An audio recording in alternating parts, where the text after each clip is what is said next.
We have Via Williams that been a special friend and a colleague for many years, and she just recently joined eXp Realty. Woohoo! Super excited about that. And for maybe the one of you that doesn't know Via, she's been one of the top leaders and influencers in the industry for many years. And Via, can you share just a little bit about yourself and then let's jump into our content today? Yeah, thank you. Hi, Brett. How are you? Can you hear me? Oh, he's muted. Yeah. Um, I am the head of industry at Place, which is a really weird title, and it means that I literally have talked to hundreds of teams, seen their P&Ls, coached, consulted, recruited them in teams like Spring Benson, Veronica Figueroa, Eric Hatch, all the names you know. And so I coach for John Cheplack. I've just had a lot of exposure to teams. I've had a team of my own for many years, and so that is my niche. I focus on real estate teams.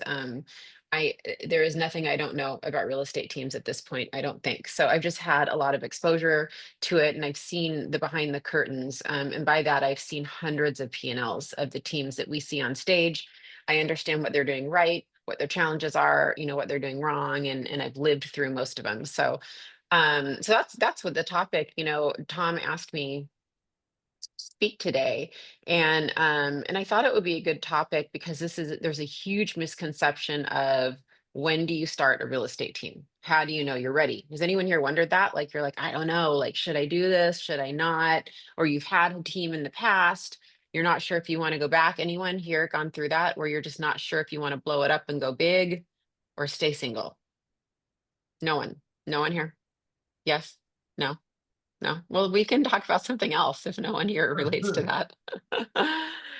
It's a question I get a lot. And, here's something to think about. If any of you guys have organizations and you're actively recruiting, this is a good presentation for you to use for someone, as their coach and their mentor. So think about this content in two ways. If it's not relating to you, this is good. It's a good framework for you to use when you're coaching other people. Yeah. So let me share my deck. Oh, good. You got me all set up, Hon. Yeah. Look at Set it you. up. The Ready to tech's all go. working. Like it's amazing. All Woo. right, you guys can see that okay, right? Yeah. Okay. Okay. So I'm going to kind of go through a couple reasons to start a team, and this is the number one reason. So here's the deal. Here's the deal. Whether it's you or people you're coaching, people you're recruiting, if they say, I just think I want to start a team. It just feels right. It looks fun. I've seen some people that I admire that have teams, and I just think I want to start a team. If they do not have number one, we will counsel and coach them out of it. I will coach you out of it. Okay. The number one reason to have a real estate team and the number one way you know you're ready is that you have more leads than you can handle on your own. Okay. That if there's anything that you walk away from this, that's got to be it. We have to lead with leads. Right. So what does that mean? It really means that in a way you've hit a personal production ceiling and you can't grow without leverage. This is another way of saying it. Every agent's different. Like I have a really low tolerance. So when Via starts getting to 24 deals a year, she's overwhelmed. She needs people. I probably need people. You guys, I probably need people at 18 deals a year. Like that's just who I am.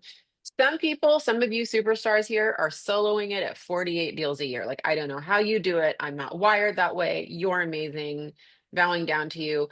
A lot of the times this is in that 24 to 36 range where we're at 2 to 3 to month and we're at a point where like we at least need admin help if we don't have it like full-time admin help. And then when you're paying a fixed overhead like admin help, then you start going, well, I probably need to bring in more revenue, and that means maybe I'm at a point where I can start giving some of my buyers away, and then it starts, right? Because again, the leads are leading this. Are you guys tracking with me on that? Okay. So we're getting pushed forward by leads. So if you're a solo agent And it does look fun to have a team and it does look attractive and you're kind of feeling the pull. That's a good thing. It's not that I'm talking you out of it. What I would say is your number one job is to lead generate, prospect, market like crazy, do whatever you have to do to create a world where you're a lead generator. You have to be a lead generator in order to have a real estate team. Okay? All right. Here's what I mean by that. And I do want to drill down a little bit on that because I have been down this road so much. You have to have your primary source of business has to be replicatable and repeatable. Now, that does not mean all of you here are capable of having a really big team, even if you have 100% sphere-based business. But what has to be replicatable and repeatable is your training and your scripts and your processes around how you're predictable and consistent in that sphere business. Do you guys understand that? I paused because I want that to land. So it can be a lead source. Sometimes that happens if you think back to short sales or REO days, that was simply a Zillow Flex, right? These are lead sources that we know are going to be predictable and stable and that we can bring more agents on and they're going to have a lead source, right? But a prospecting system can also be replicatable and repeatable if it is, right? And so I don't want you to hear what I'm not saying. This doesn't have to be a third party lead source, right? This doesn't have to be something that we're, whatever, like some lead source. It can be something you're doing, but your system, you have to start frameworking your stuff and putting models around it. So if you're like, I'm just crushing it with Sphere, or I'm getting a ton of out-of-state agent referrals or whatever it is, what you have to do is just kind of get to a point where that's not guesswork anymore, where you can predict it. Where you have some kind of a formula and a business model to predict it, which means you're going to start tweaking it on your own. And when you get to that point, then you're ready to have a team. Does anyone have any questions on that, or do you want more explanation on that?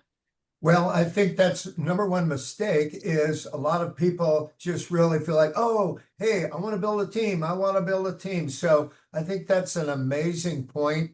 And I think that that is really, really key. Have you seen agents make the mistake to try and start a team without leads? Yeah, it's not. I've seen it work, and I've seen it not work. So where I've seen it fail, Tom, is when it's a great question. I'm glad you asked it. Where I've seen it fail are teams that say, loudly and proudly, like, we don't have to have leads. That's not going to be our culture, and that's fine. But they have nothing else to offer. So someone's just coming to their team, and they're like, okay, get on the phones for an hour, and it's not structured enough. There's not a system or a framework in place, and then on top of that, they think they can't provide leads.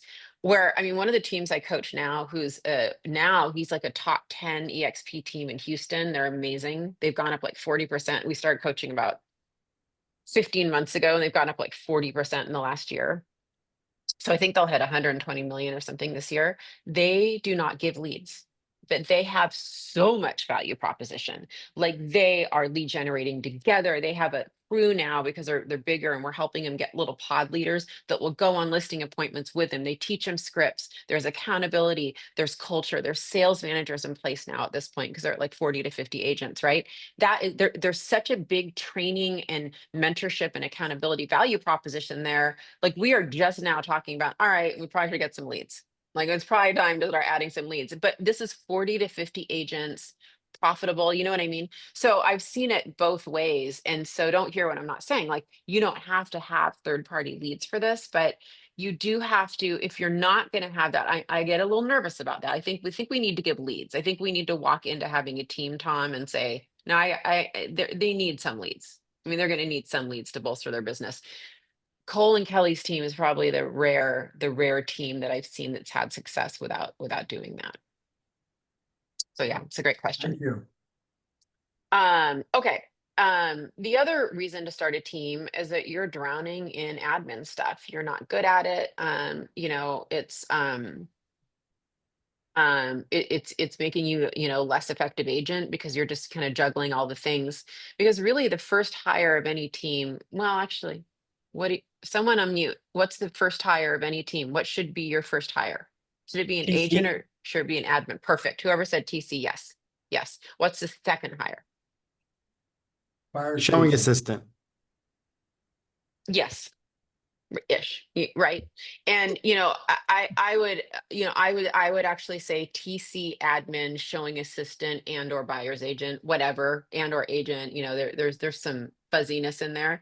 But the thing with a TC is a variable expense, right? You probably need an admin. If you're at 24 to 36 a year, you probably need an admin, and that's a fixed expense. And so, automatically your income's going to come down, right? So in order to bolster that income, typically it happens fairly simultaneously that you get that showing agent or that buyer's agent to at least start trying to get some business out of your listings. And by the way, side note, let me just say this to you guys, you listing machines out there. So anyone here on this call, or if you're coaching anybody, some of you, I come across y'all every once in a while. It's just like you're the magic person. You are just that person that gets like a ton of listings. Does anyone hear that person?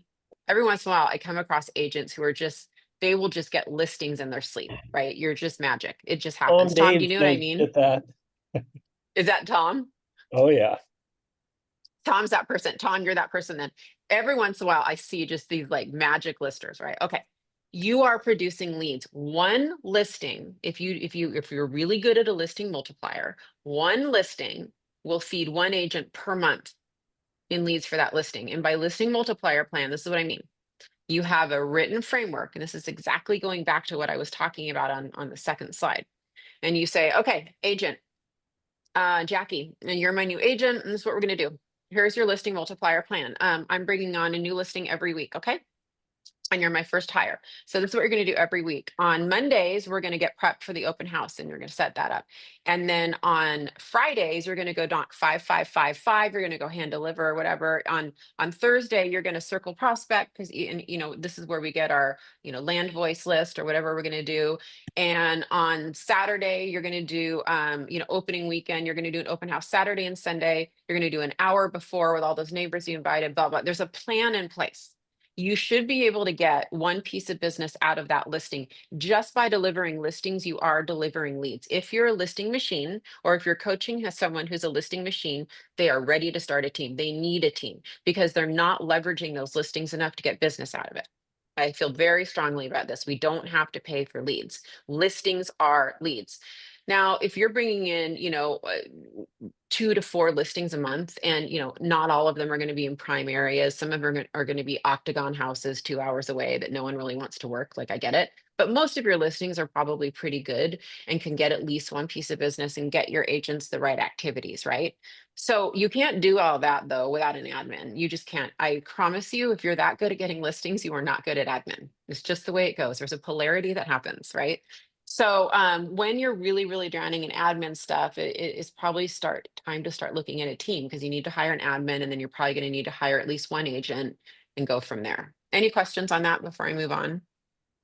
No, you're spot on. That's awesome. Yeah, most agents and a lot of teams are not squeezing the juice out of the lemons of their listings enough, right? Listings are really, they're our best lead sources we have. You can boost them. There's different things we can do with those listings to get more leads. Some of it is paid, but we're not paying a third party for the leads. We're just paying. Sometimes we're paying a third party to get leads off of our own listing, yes, but we're using that as the leverage point. This is important and it's obvious, but it needed to be said anyway. You're ready to stop being a deal junkie to a certain extent. You can still be a deal junkie. It's okay to stay in production. I approve. But you're also ready to spend your time recruiting and leading people, not just doing deals. And, everybody needs their own adrenaline shot. I get it. You're allowed to cherry pick. You're allowed to stay. And I actually want you to stay in production as long as possible. You're going to stay way more profitable that way. But you also need to have a heart and a head for recruiting. If you really want to have a team, hear me right now. You stay really small and you make it yourself, an assistant, 1 or 2 agents, or you go really big. Promise me you will not stay in the messy middle. Promise me. It's not worth it. It's really hard to have a team of 5 or 10.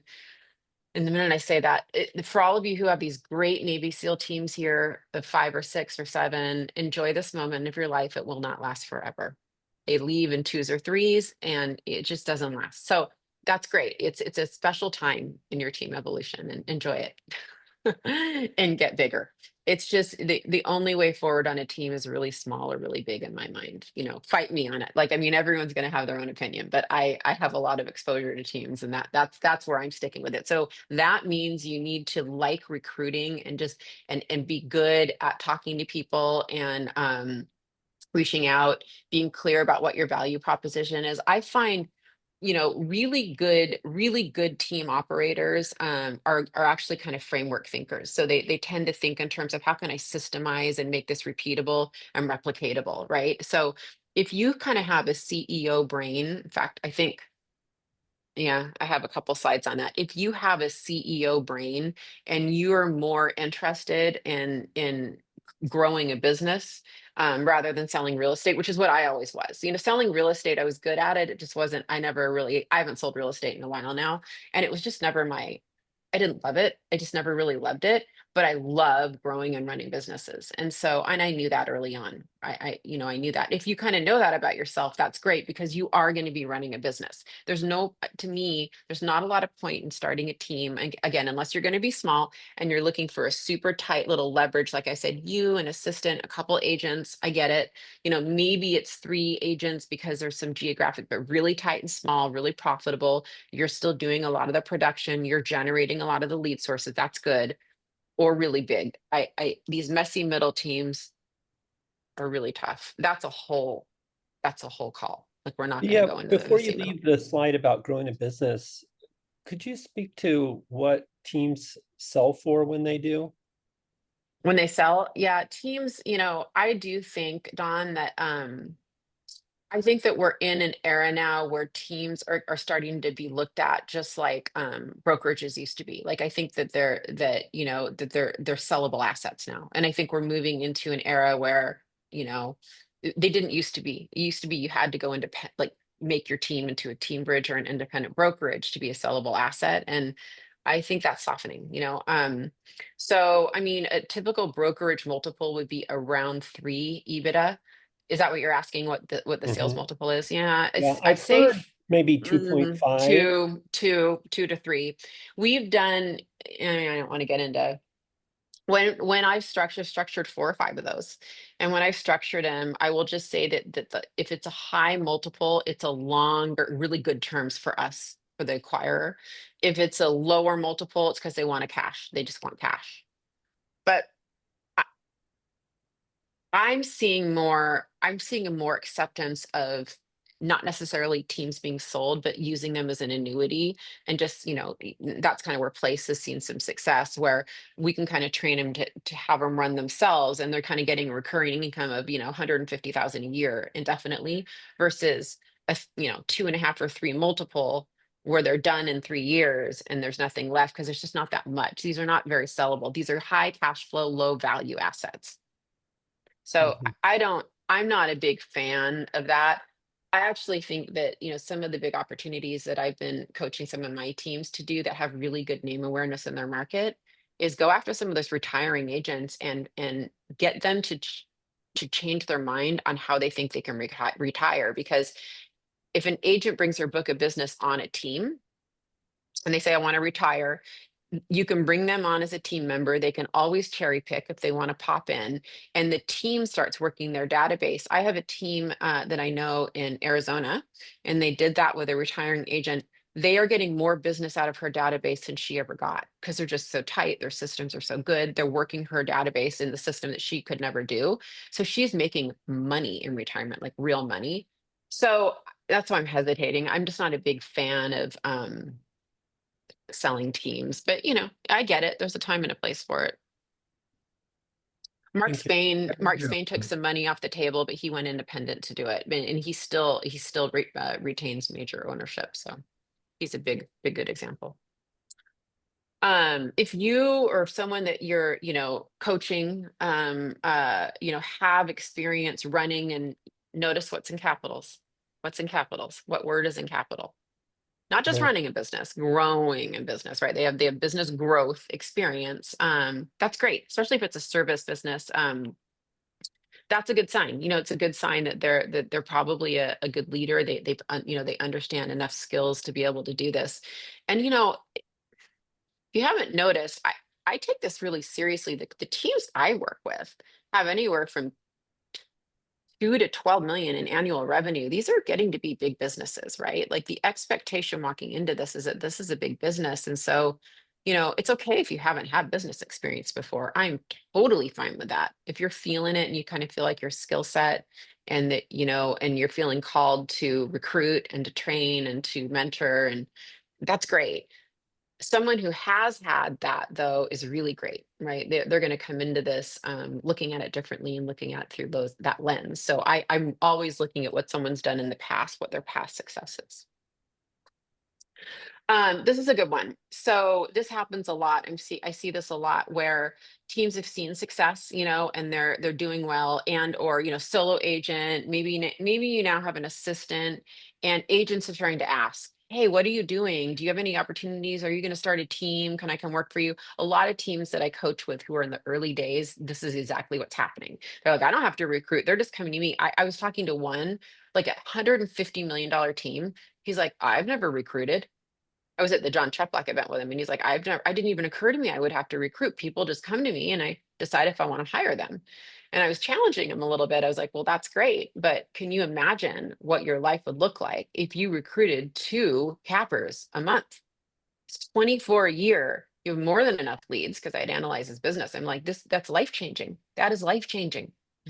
And so we started going through the numbers together. And so you do have to get purposeful with that, but it's a really, really good sign if you are attracting agents without trying too much, right? That is a really good indicator, because again, the leads and the agent attraction is leading the growth. You're not pushing it. It's leading it. Doesn't mean you can't start a team if this isn't happening. I'm just saying this is a good sign. And it probably means you're not going to have a problem attracting agents, because here's the thing: recruiting is going to have to be part of this. Recruiting is a massive part. It is the thing with the team. So if you're already doing that without much work, that's just a great sign that momentum will happen fast.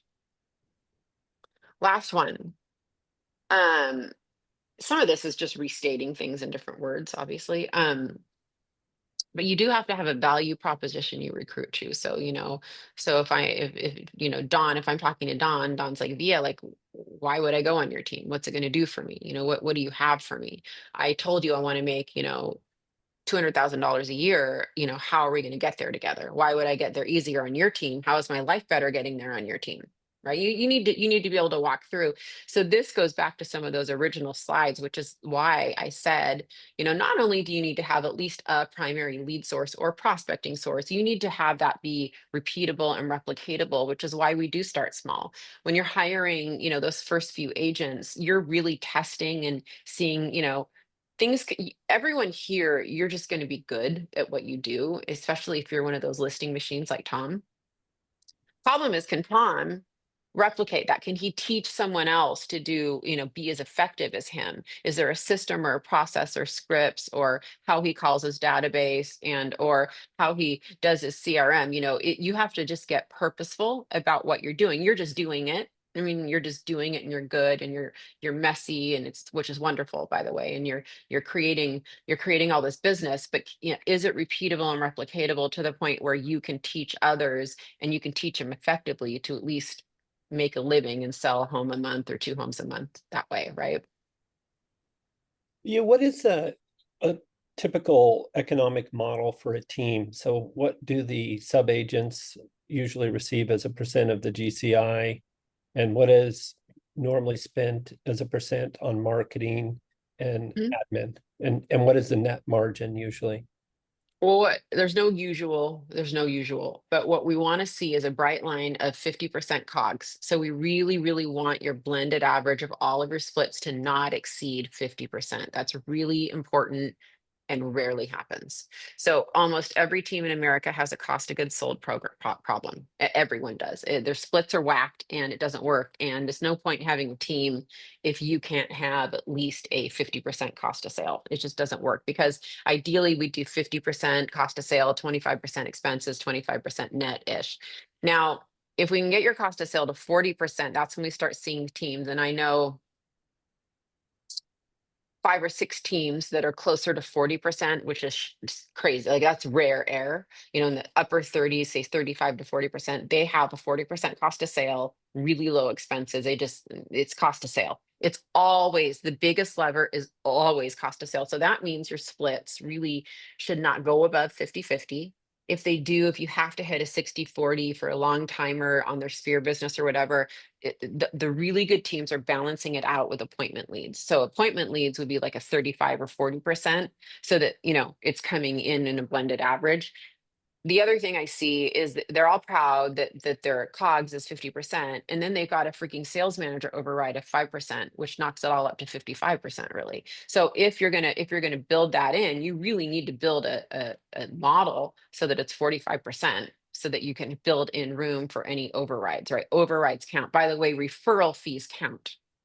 So Zillow Flex teams, I am not anti Zillow Flex. I think it's great. I understand the reasons for that. You all need serious appointment leads to try to balance that out.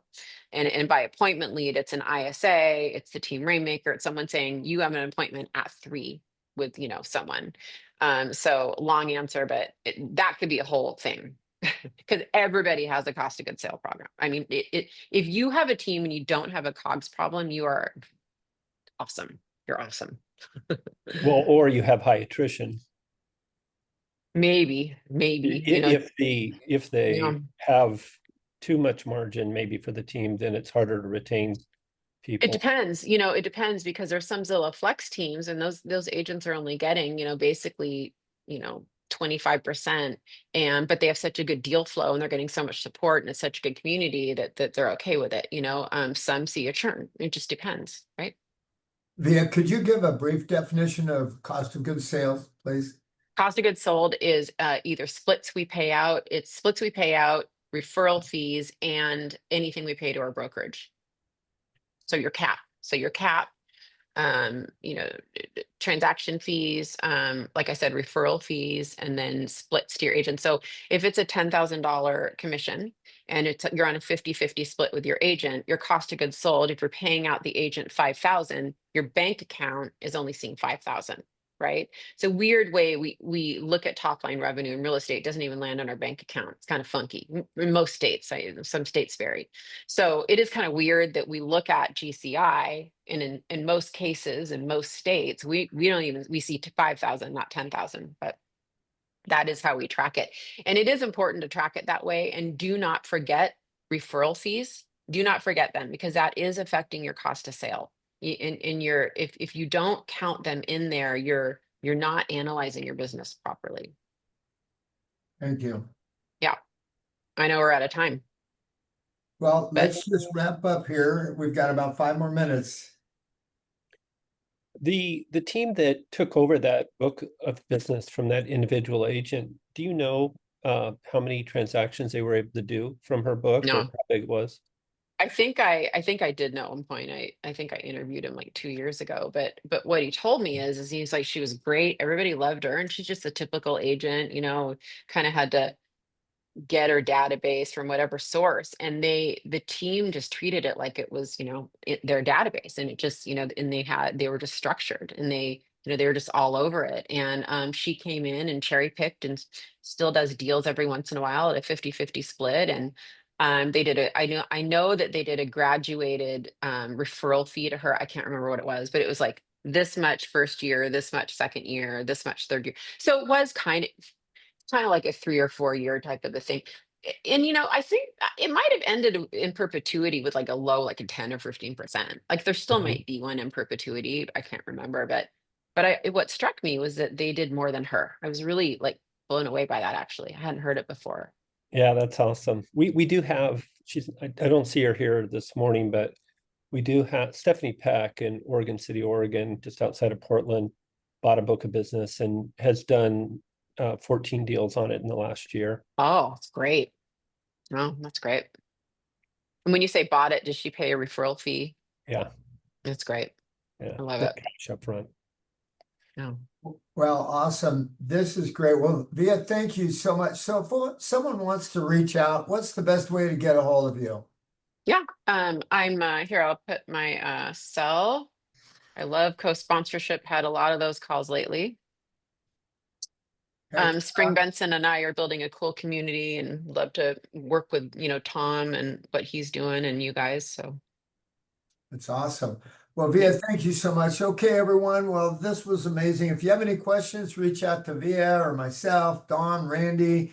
Thank you again. So next week, we've got an amazing event next Wednesday, Atomic Habits, same place, same channel. Now you got your inspiration. Time to put it into perspiration. Let's go. Thanks, everyone. Bye. See ya. Thanks, Via. Thanks, Via. Bye now.